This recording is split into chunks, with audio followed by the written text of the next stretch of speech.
All right, everybody, welcome back for another deep dive. Yeah, excited to be here. So this one's really interesting. We're going to be talking about wrestling, believe it or not, and streaming wars. So, Yeah. we all think of Netflix, right? Like just binging, our favorite series. Right. But they just did something really kind of crazy. They signed a deal with WWE. That's right. Yeah. To bring Monday Night Raw to their streaming platform. Live. Yeah. For 10 years. Wow. Yeah. Which is wild to me. And so we're going to be talking about this deal and what it could potentially mean, for both companies. Absolutely. And for kind of the future of entertainment in a way, because this seems like a really, really big deal. Yeah, it could be setting a trend. We'll see. Yeah, exactly. We're early on, but it's definitely fascinating. Yeah, and the source that we're using today actually goes into the viewership numbers for the first episode. Oh, wow. Which aired on Netflix. So cool. Let's kind of dive into that a little bit.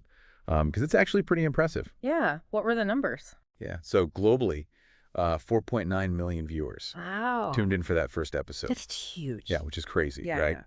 And if you compare that to like what Raw was getting on cable last year, Right. it's like 4 times. Wow.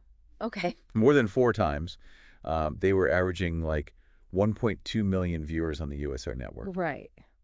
So to jump to 4.9 million globally Yeah. is massive. And even in the U.S., Yeah. they hit an average of 2.6 million households. That's remarkable. I mean, it really shows that, this move to Netflix could be paying off Yeah. for WWE, and that there's actually a huge audience out there Yeah. that's interested in watching wrestling on a streaming platform. Yeah. And I mean, to me, what's really fascinating is the potential for growth.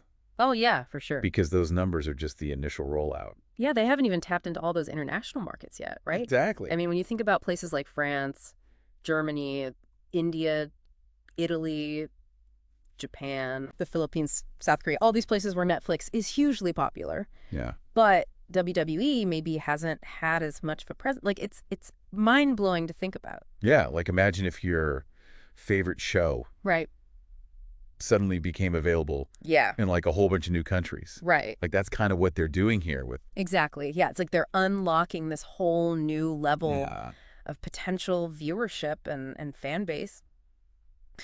It's exciting. Yeah, it is exciting. And we talked about the numbers, right? Yeah. But let's not forget the money here. Oh, right. Yeah, the financial side of this is huge, too. Yeah, this deal. Like a 10-year deal. It's reportedly worth over $5 billion. $5 billion. Like, that's just unheard of. Right. And Netflix has the option to extend it Wow. for another 10 years.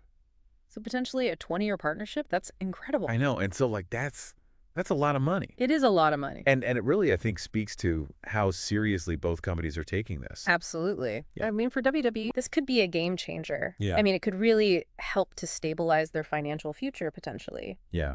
But of course, it also comes with risks, right? Oh, yeah. I mean, they need to keep those Netflix subscribers engaged. Right. They need to make sure that Raw is, Yeah. Netflix worthy. Right. It can't just be like any old. Exactly. Yeah. The quality has to be there. Yeah. And it makes you wonder, like, what's in it for Netflix?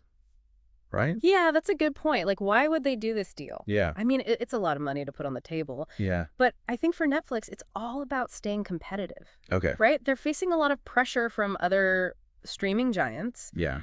and they need to offer something unique to keep their subscribers happy. Right. And I think that's where live events like Raw come in. Oh. I mean, it's a whole different kind of experience than watching Right. something on demand. Yeah. There's a sense of immediacy, Yeah. right? There's a feeling of community. And there's also the potential for them to incorporate interactive features Right. down the line, things that you just can't get Yeah. with traditional television. Yeah. So it's not even just the content itself. It's Yeah. like the whole experience surrounding the content that they can. Exactly. Yeah. It's Yeah. about creating a whole new way to enjoy it. Yeah. And so this kind of makes me wonder, like, Yeah. do you think this could be the beginning of That's a good question. like a larger trend? Yeah. Could this be the start of something bigger? Right. Like, are we going to start seeing like other sports leagues Right. or, concerts or even like plays, Right. like making their way onto streaming platforms? It's definitely possible. I mean, if this WWE deal is successful, Right. I think it could open the door Yeah. for a lot of other entertainment properties to consider similar partnerships. Totally. I mean, imagine watching the Super Bowl on Netflix. Right. Or catching a Broadway show from your couch. Yeah, like the future of entertainment could look very different. Yeah, it could be a lot more dynamic. Yeah. A lot more accessible. Totally. It's an exciting time to be a consumer. Yeah, I think so. And it's wild to think that like this one deal could be the catalyst for, such a massive shift. Absolutely. I mean, it's sending ripples through the entire entertainment industry. Yeah, the way we consume content, I think, is definitely evolving. For sure. And this might just be like the tip of the iceberg. I think you're right. So, yeah, keep exploring, keep questioning, and keep diving deep, everybody. Absolutely. There's a lot more to come, so stay tuned. We'll see you next time. See you later. Bye. Bye.